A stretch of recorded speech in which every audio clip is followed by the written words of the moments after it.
I feel like Atlas, using my arms to bear the weight of my sadness and my legs to support the pressure of my breath. You could see me from a mile away.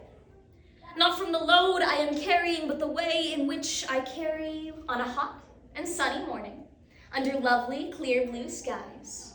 A little worrysaurus was opening his eyes. He skipped along with happy legs across the golden sand and thought about the day that he had plotted, sketched, and planned. I am 7 years old, sitting at my desk in school. Everyone around me is scribbling down answers, except me. I'm frozen. But here's the thing, I know the answers.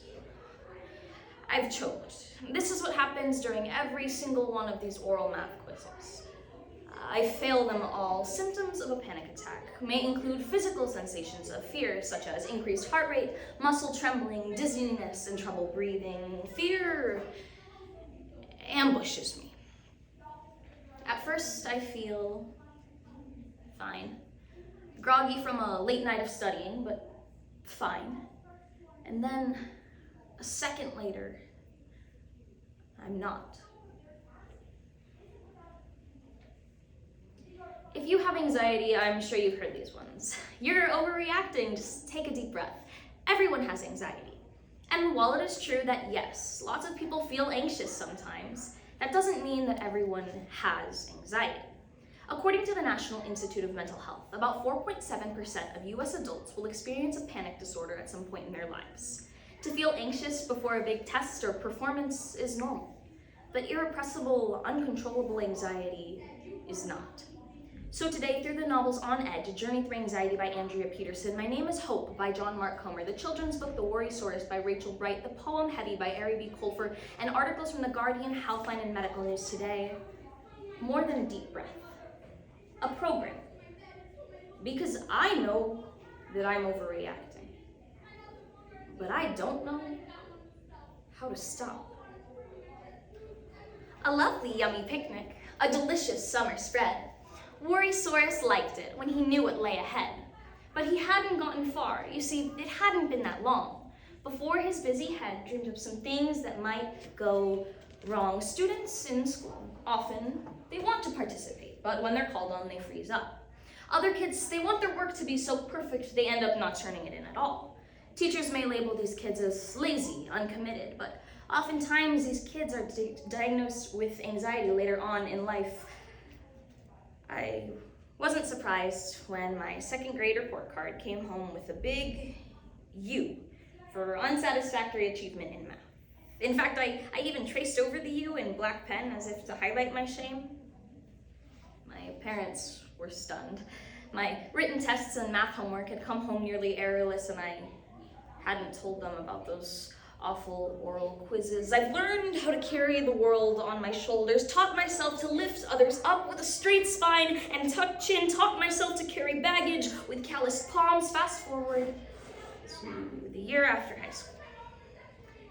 19 years old, wrapping up my first year of college. Something inside me changed, almost overnight. At first, it was May, and life was good. I was soaking up the Baja sun, but something inside me had turned dark. I was a nervous wreck, stressed out, scared, uptight, wound up, driven to insomnia by the what-ifs that plagued my mind. Stressors that may make students in college more vulnerable to anxiety and burnout include new social pressures, living alone for the first time and perhaps feeling homesick, unexpected financial burdens, the list goes on. Suddenly, from nowhere, a lizard skittered by, shouting in a squeaky yelp and pointing at the sky. I heard a storm is coming. I think it's on its way. Well, that really put a cloud above his worrysaurus day. I took Klonopin. Twice, sometimes 3 times. Every day. And it was no match for my terror.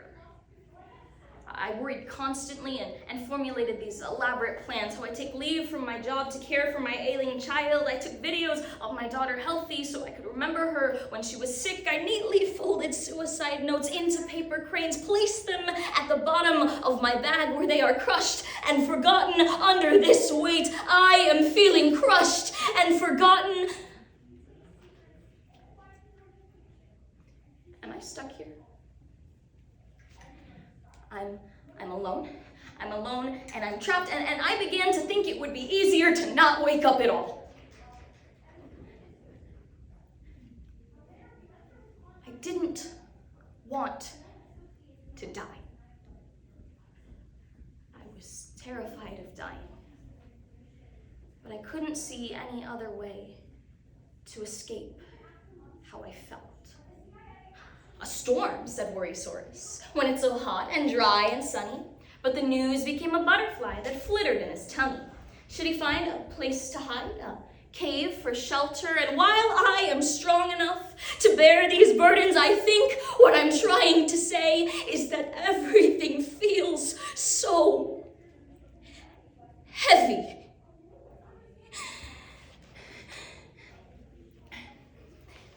My chest feels like it weighs 1,000,000 pounds, and there's pressure on the back of my neck. And it takes effort to breathe. And my hands are heavy, and they're numb, and my anxiety has never felt this way before. My whole body, it erupts in these waves of sensation. And I can't do this. I can't be here. I can't feel this. My anxiety, it's never felt like this. It's like I'm drowning. Like someone is shoving my head underwater as fear screams through my body. It's like I'm suffocating. Like holding my head in a pillow as I thrash about in violent panic. Anxiety is when fear moves from the tangible to the hypothetical. Anxiety is when the what-ifs of life suffocate your brain. Anxiety is when your chest is tight, your breathing shallow, your head dizzy. Anxiety is a paradox. To carry the weight of the world and still believe that I am not needed. The good news is you don't always have to feel that way. Although anxiety is one of the most common mental illnesses in the United States, it's also among the most treatable. And studies have shown that holistic therapy and lifestyle changes can often entirely, or at least in part, manage the symptoms. I am tired of feeling this weight inside and out, and I'm beginning to wonder if there is a way for me to feel okay inside without using my ends as a way out. I eventually went to outpatient treatment. I attended individual and group therapy. And the anxiety is still there.